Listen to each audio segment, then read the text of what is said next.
प्रभु यीशु मसीह के नाम से एक छोटे से संदेश की ओर हम अपने ध्यान को आकर्षित करेंगे।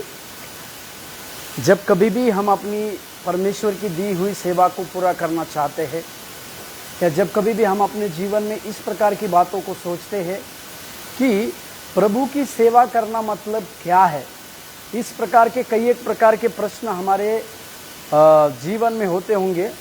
आज हम 4 बातों के ओर अपने ध्यान को आकर्षित करेंगे और उसमें से सीखेंगे कि परमेश्वर की सेवकाई करना मतलब क्या है। उसके पहले एक वचन को हम पढ़ेंगे, यूहन्ना 12वें अध्याय के 26वें वाक्य।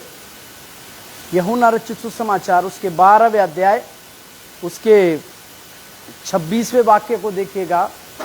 यूहन्ना 12 अध्याय उसके 26वें वाक्य में यहाँ पर यीशु मसीह इस प्रकार से कहते हैं। 12वां अध्याय यूहन्ना के 12वें अध्याय के 26वें वाक्य में, यदि कोई मेरी सेवा करे तो मेरे पीछे हो ले, और जहाँ मैं हूँ वहाँ मेरा सेवक भी होगा। यदि कोई मेरी सेवा करे तो पिता उसका आदर करेगा। यहाँ पर प्रभु यीशु मसीह ने इस बात के ऊपर जोर दिया, यदि कोई भी यीशु की सेवा करे, यदि सेवा करना चाहिए तो इसके जीवन में क्या चाहिए। जो सेवा करना चाहते हैं उनके लिए क्या करने की आवश्यकता है, इसके विषय में प्रभु यीशु मसीह ने कुछ प्रकार की बातों को बताया होगा। उसके विषय में हम कुछ 4 बातों को देखेंगे। सबसे पहली बात, सेवा चाहते हैं तो हमें क्या करने की आवश्यकता है। सबसे पहली बात, यदि आप और हम परमेश्वर की सेवकाई को अगर चाहते हैं, या आप और मैं परमेश्वर की उस सेवकाई को चाहते हैं, तो सबसे पहली चीज हमारे जीवन में क्या करने की आवश्यकता है। तो उसके लिए मेरे साथ खोलिएगा, सेवा अगर हम चाहते हैं तो मत्ती का 20वें अध्याय के 23वें वाक्य को पढ़िएगा। मत्ती रचित सुसमाचार 20वें अध्याय के 23वें वाक्य में देखिएगा। वहाँ यीशु मसीह ने सेवकाई करने वालों के लिए, या जो सेवा चाहते हैं ऐसे लोगों के लिए एक बहुत बड़ा परामर्श या बहुत बड़ा सलाह को यहाँ पर दिया है। मत्ती रचित सुसमाचार की पत्री उसके 20वें अध्याय और उसके 23वें वाक्य को पढ़िएगा। 20 के 23वें वाक्य में इसने लिखा, उसने उनसे कहा, तुम मेरा कटोरा तो पियोगे, पर अपने दाहिने और बाएं किसको बैठाना मेरा काम नहीं, पर जिनके लिए मेरे पिता की ओर से तैयार किया गया है उन्हीं के लिए ये बात होगा। एक दुखियारी माँ की बात यहाँ पर यीशु मसीह कहते हैं। उस माँ का ये विचार था कि उसके दोनों बेटों में से कोई एक यीशु मसीह के दाहिनी ओर बैठे। इस प्रकार की अजीबोगरीब मांग उस माँ की थी, परंतु प्रभु यीशु मसीह ने उनसे कहा कि जो कटोरा यीशु मसीह पीने पर है, या जो कटोरा प्रभु यीशु मसीह झेलने पर था, वो ये लोग नहीं सह पाएंगे। या और दूसरी बात भी ये कहते हैं कि अगर ये कटोरा सह भी लेते, परंतु किसको उनके दाहिनी ओर बैठाना है, वो यीशु मसीह के पिता के पास, यानी पिता के हाथ में है करके हम देखते। मेरे प्यारे, और एक वचन को देखिए, यूहन्ना 13वें अध्याय 12 वचन से 17 वचन तक। यूहन्ना रचित सुसमाचार 12वें अध्याय, यहाँ पर देखिएगा। यूहन्ना रचित सुसमाचार की पत्री 12वें अध्याय, यूहन्ना रचित सुसमाचार की पत्री 12वें अध्याय, यूहन्ना रचित सुसमाचार की यूहन्ना 13वें अध्याय 12 वचन से 17 वचन। यूहन्ना 13वें अध्याय में यीशु मसीह ने एक बहुत बड़ा काम को किया है। 12 वचन से 17 वचन तक की बातों को देखिए। यूहन्ना 13वें अध्याय 12 से 17 में, जब वो उनके पांव धो चुका और अपने कपड़े पहनकर फिर बैठ गया, तो उनसे कहने लगा, क्या तुम समझे कि मैंने तुम्हारे साथ क्या किया है। तुम मुझे गुरु और प्रभु कहते हो, और ठीक ही कहते हो, क्योंकि मैं वही हूँ। यदि मैंने प्रभु और गुरु होकर तुम्हारे पांव धोए, तो तुम्हें भी एक दूसरे के पांव धोने चाहिए, क्योंकि मैंने तुम्हें नमूना दिखा दिया है कि जैसा मैंने तुम्हारे साथ किया, तुम भी वैसा ही किया करो। मैं तुमसे सच कहता हूँ, दास अपने स्वामी से बड़ा नहीं और ना भेजा हुआ अपने भेजने वालों से। 17वें वचन में, तुम ये बातें जानते हो और यदि उन पर चलो तो धन। यहाँ पर यीशु मसीह पैर धोने के बारे में अपने चेलों को पैर धोकर एक नमूना की बातों को देते हैं। वो नमूना ये है कि यीशु मसीह ने गुरु होकर, यीशु मसीह प्रभु होकर ये अपने शिष्यों के पांव धोए। इसी के लिए मेरे प्यारो, सेवकाई का मतलब क्या है? सेवा करने का मतलब है एक दूसरे के प्रति नम्रता के साथ उनके पैरों को धोना है, नम्रता के साथ उनकी बातों को सहना है। यह है यीशु मसीह की सिखाई हुई सेवा।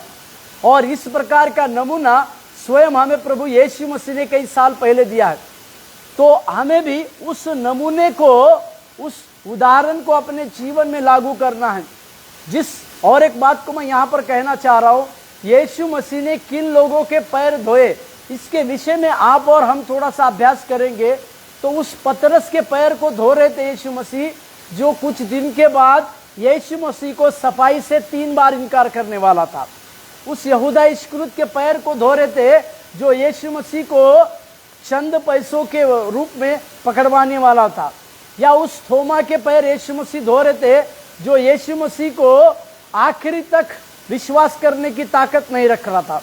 या उन चेलों के ऊपर, उन सारे चेलों के यीशु मसीह पैर धो रहे थे, जो कुछ ही समय में, कुछ ही दिनों में यीशु मसीह से पलटा खाएंगे और पलट जाएंगे और भाग जाएंगे। मेरे प्यारो, यीशु मसीह की शिक्षा के अनुसार आपको और मुझको भी, यदि सेवा क्षेत्र में हम हैं या सेवा की बातों को करना चाहते हैं, तो जिस प्रकार का नमूना यीशु मसीह ने आपको और मुझको दिया है, उस नमूने के रूप में आप और मैं यीशु मसीह के जैसा और लोगों के पैर धोने की आवश्यकता है। और यहाँ पर 17वें वचन 16वें वचन में देखते हैं, मैं तुमसे सच कहता हूँ, दास अपने स्वामी से बड़ा नहीं और ना भेजा हुआ अपने भेजने वाले से। मेरे प्यारो, हमें एक दास के रूप में आने की आवश्यकता है और एक दास का रूप धारण करके, जैसे प्रभु यीशु मसीह ने अपने 3.5 साल की सेवकाई को पूरी किया, उसी प्रकार आप और हम उसी प्रकार के दास के स्वरूप में आके प्रभु यीशु मसीह की इस प्रकार की सेवकाई को पूरी करने की आवश्यकता है। और एक वचन को मैं आपके लिए पढ़ना चाहता हूं, मेरे साथ खोलिएगा। मत्ती रचित सुसमाचार की पत्री 9वें अध्याय के 35वें वाक्य। मत्ती रचित सुसमाचार की पत्री 9वें अध्याय के 35वें वाक्य को देखिए। मत्ती 9वां अध्याय के 35वें वाक्य में लिखा हुआ है,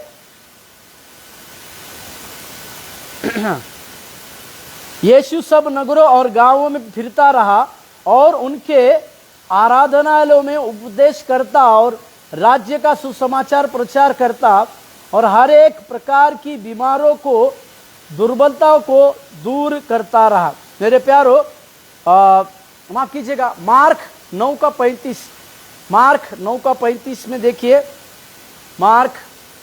मरकुस का समाचार उसके 9वें अध्याय के 35वें वाक्य को देखिए। तब उसने अब बैठकर 12 को बुलाया और उनसे कहा, यदि कोई बड़ा होना चाहे तो सबसे छोटा और सबका सेवक बने। मेरे प्यारो, सेवकाई का मतलब है सबसे बड़े होने की आवश्यकता अगर हम करते हैं तो हमें सबसे छोटा बनना।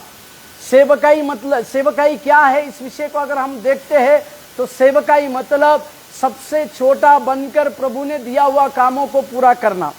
सेवकाई क्या है, इसका मतलब है जो सेवा चाहते हैं उनके जीवन में नम्रता की बातें होनी है।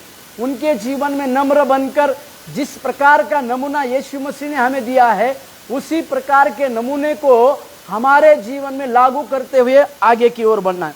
दूसरा, सेवा मतलब क्या है? दूसरी बात है पीछे हो लेना। मेरे प्यारे, कई एक लोगों के कई एक सेलिब्रिटी होते हैं, या कई एक लोग आज हाँ पर हम इस दुनिया में, ऐसे दुनिया में जी रहे हैं जहाँ पर लोग किसी बॉलीवुड के हीरो हीरोइन के अनुकरण करते हैं या उनके पीछे हो लेते हैं। परंतु जो सेवा करना चाहते हैं उनके जीवन में, यदि आप सेवा करना चाहते हैं तो तुरंत यीशु मसीह के पीछे हो लेने की भी आवश्यकता है। मेरे साथ खोलिएगा मत्ती रचित सुसमाचार की पत्री 4 अध्याय के 19वें वाक्य में देखिए, मत्ती के 4 अध्याय के 19वें वाक्य में यहाँ पर यीशु ने उनसे कहा, मेरे पीछे चले आओ तो मैं तुमको मनुष्य के पकड़वाने वाला बनाऊंगा। और वे तुरंत जालों को छोड़कर उसके पीछे हो लिए। ये जबदी का पुत्र अंद्रियास और पतरस के बारे में लिखा हुआ है। जैसे ही यीशु मसीह ने उनसे कहा, मैं तुम्हें मनुष्य के पकड़वाने वाला बनाऊंगा, यही दो भाई अपने हाथों का काम छोड़कर, जो काम वो करते थे वो सब कामों को छोड़कर यीशु मसीह के पीछे हो लिए। मेरे प्यारो, इनको इस बात में उनको सिर्फ ये बात पता चली कि जो व्यक्ति हमें पीछे हो लेने के लिए कह रहा है, उस व्यक्ति के पास कुछ है। मेरे प्यारो, आप और हम इस बात को समझने पाए कि जिस यीशु मसीह का आप और हम अनुकरण कर रहे हैं, उस यीशु मसीह की अगर आप और मैं सेवा करना चाहते हैं तो तुरंत उस यीशु मसीह के पीछे हो लेने की आवश्यकता है। और एक वचन को देखिएगा, यूहन्ना 1:9 को देखिएगा। यूहन्ना का समाचार उसके 1 अध्याय के 9वें वाक्य को देखिए। यूहन्ना रचित सुसमाचार की पत्री उसके पहले अध्याय उसके 9वें वाक्य को देखिए। सच्ची ज्योति जो हर एक मनुष्य को प्रकाशित करती है, जगत में आने वाली थी। मेरे प्यारो, यूहन्ना इस वचनों को यीशु मसीह को जगत में आने वाली ज्योति के रूप में कहता है। और ये ज्योति जिसके पीछे अगर हम चलते हैं तो परमेश्वर हमारे जीवन में कई एक प्रकार की बातों को लिखता है। इसी के लिए हमें सेवा करना है तो यीशु मसीह के पीछे हो लेने की आवश्यकता है। भजन संहिता 119 के 105 को पढ़ लेते हैं। भजन संहिता 119 उसके 105वें वाक्य को देखिएगा। भजन संहिता 119 के 105, भजन संहिता 119 के 105वें वाक्य में, तेरा वचन मेरे पांव के लिए दीपक और मेरे मार्ग के लिए उजियाला है। मेरे प्यारो, हमें यीशु मसीह के इस वचनों को और यीशु मसीह की बातों को उसको पीछे करने की आवश्यकता है, उनके पीछे होने की आवश्यकता को भी है। दूसरा तीमुथियुस 3 अध्याय 16 और 17 वचन को पढ़ेंगे। दूसरा तीमुथियुस 3 अध्याय 16 और 17 वचन। दूसरा तीमुथियुस 3 अध्याय उसके 16 और 17वें वचन को देखिएगा। दूसरा तीमुथियुस की पत्री इसके 3 अध्याय 16 वचन और 17वें वचन। संपूर्ण पवित्र शास्त्र परमेश्वर की प्रेरणा से रचा गया और उपदेश और समझाने और सुधारने और धर्म की शिक्षा के लिए लाभदायक है, ताकि परमेश्वर का जन सिद्ध बने और हर एक भले काम के लिए तत्पर हो जाए। यीशु मसीह का अनुकरण करना या यीशु मसीह के पीछे होने ना मतलब हर एक वचन से परमेश्वर के हमें सिद्ध बनना है। और जब हम हर एक प्रभु के वचन से सिद्ध बने और उसके हर एक भले कामों में आपको और मुझको तत्पर रहने की आवश्यकता है। ये दूसरी चीज है। पहली चीज मैंने कहा कि यदि हम और आप सेवा करना चाहते हैं तो हमें नम्र बनकर, दास का रूप बनकर, दास बनना है। दूसरा, पीछे हो लेना है। तीसरी बात, यीशु मसीह ने कहा कि जहां वो है, यीशु मसीह जहां है वहां उनके सेवक रहे। इस प्रकार की बातें यीशु मसीह ने कहा।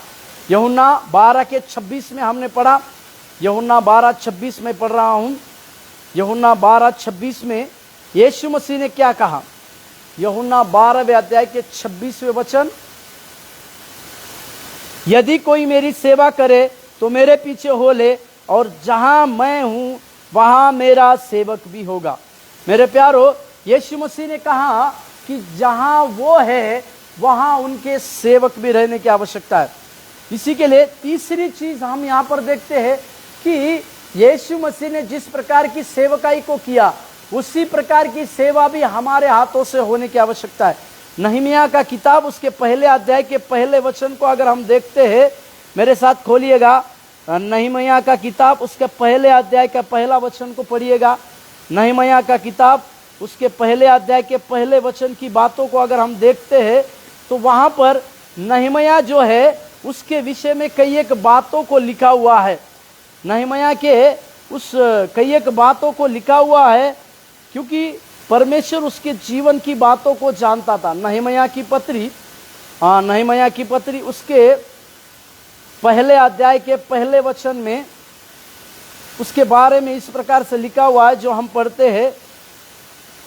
हकल्याय के पुत्र नहमया के वचन, 20वें वर्ष के किस्लेव नामक महीने में, जब मैं शूशन नामक राजगढ़ में रहता था।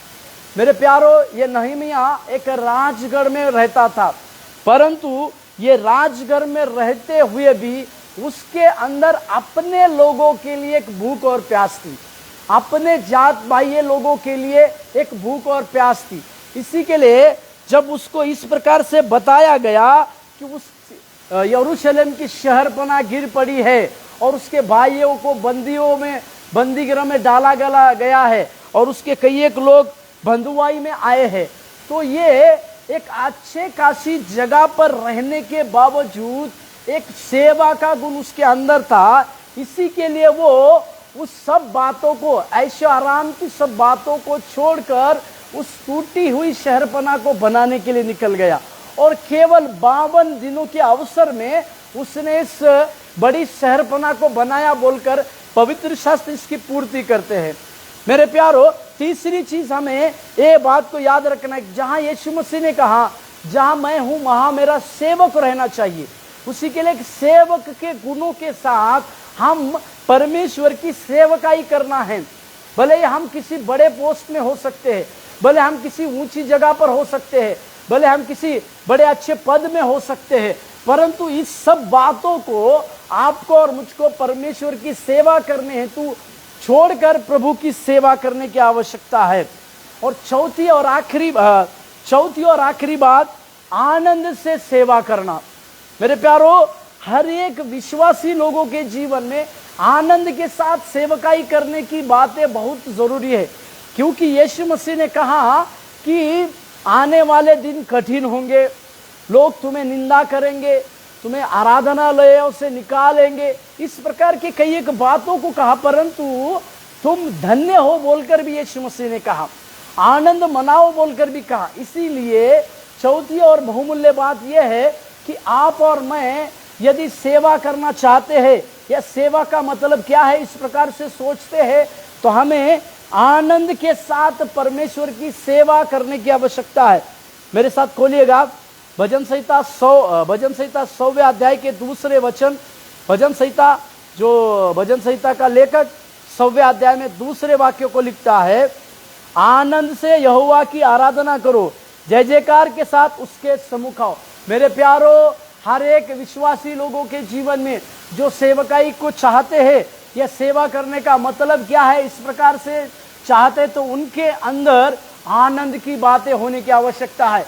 इसी के लिए पौलुस भी लिखते हैं कि प्रभु में आनंदित हो। मैं फिर से कहता हूं, परमेश्वर में आनंदित हो, क्योंकि जिस परमेश्वर की सेवा के लिए हम और आप चुनाए गए हैं, आप और हम बुलाए गए हैं, उसी सेवा का मतलब यही है कि आप और मैं उस परमेश्वर की सेवा को पूरी रीति से करें, उस परमेश्वर की सेवा करते समय आनंदित होकर सेवकाई को करें। और एक वचन, पहले कुरिन्थियों की पत्री 13वें अध्याय के 3रे वचन को देखिए। यहाँ पौलुस इस बात को कहते हैं, पहले कुरिन्थियों की पत्री उसके 13वें अध्याय पहले कुरिन्थियों की पत्री उसके 13वें अध्याय के पहले वचन में, यदि मैं मनुष्य और स्वर्गदूतों की बोलियां बोलूं और प्रेम ना रखूं, तो मैं ठनठनाता हुआ पीतल और झंझनाती हुई झांझ के समान हूं। माफ कीजिएगा, 13 का 30, पहले कुरिन्थियों की पत्री उसके 13वें अध्याय के 3रे वचन को हम थोड़ा सा ध्यान देंगे। उस 13वें अध्याय में प्रेम के बारे में दिया है, यदि मैं अपनी संपूर्ण संपत्ति कंगाल को खिला दूं या अपनी देह को जलने के लिए दे दूं और प्रेम ना रखूं, तो मैं कुछ भी नहीं। इसका मतलब आनंद के साथ सेवा करने की आवश्यकता है। जिस परिस्थिति में परमेश्वर ने आपको और मुझको रखा है, उस परिस्थिति में भी हर समय परमेश्वर को धन्यवाद देते हुए, हर समय में परमेश्वर को अपने जीवन में खोजते हुए आनंद के साथ सेवा करने की आवश्यकता है। इसी प्रकार की बातें आपके जीवन में और मेरे जीवन में आने की आवश्यकता है, जिससे हमें और आपको समझने की आवश्यकता है। तो प्रभु की सेवा करने का मतलब जो है, सबसे पहले यदि आप सेवा चाहते हैं तो हमें नम्र बनना है, एक दास बनना है, एक सेवक को बनना है। नम्र बनकर हमें परमेश्वर की दी हुई उस बातों को स्वीकार करना है, क्योंकि यीशु मसीह उसके बारे में लिखा है फिलिपियों का पत्री उसके 2 अध्याय के 8वें वाक्य में कि उसने दास का स्वरूप धारण कर कर अपने आप को इस प्रकार से नम्र किया।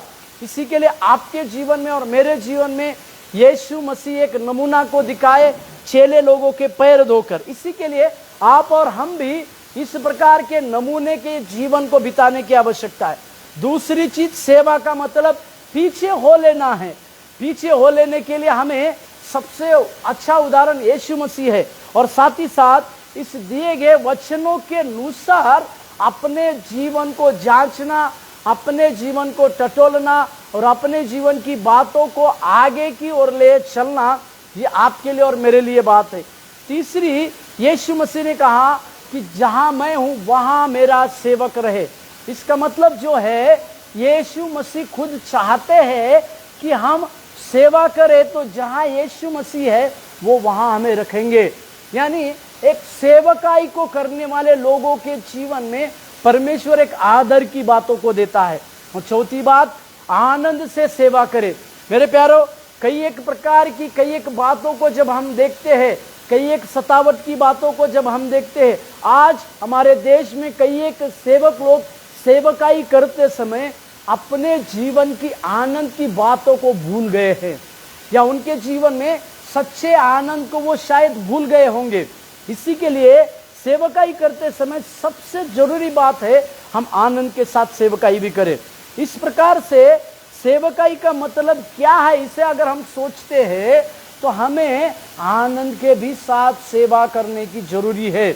आनंद के भी साथ हम परमेश्वर की सेवा करने की आवश्यकता है। इस प्रकार की बातों को अपने जीवन में लागू करते हुए हम परमेश्वर की बातों को करें और प्रभु की सेवकाई में आगे बढ़े। प्रभु आप लोगों को आशीष देने पाए। आइए हम प्रार्थना करें। स्वर्गीय परमेश्वर प्रभु जी, दया और अनुग्रह देने वाले, सेवा का मतलब हम आपसे सीखते हैं। हमें नम्र होना है, आपके पीछे हो लेना है, आनंद के साथ सेवा करना है। जहां आप है वहां हमें रहने की आवश्यकता है प्रभु। इसी के लिए प्रभु हमारे लिए सबसे बड़ा उदाहरण आप ही है। आप हमारे सेवकाई को बढ़ाइए। सेवा का मतलब क्या है, इस विषय को जब हम सीखते हैं तो आप हमारे जीवनों में कार्य कीजिए। धन्यवाद देते प्रभु जी, तेरी महिमा और आदर प्रशंसा करते हैं। धन्यवाद के साथ इस प्रार्थना को यीशु मसीह के नाम से मांगते हैं, आमीन। प्रभु आपको आशीष दे। धन्यवाद।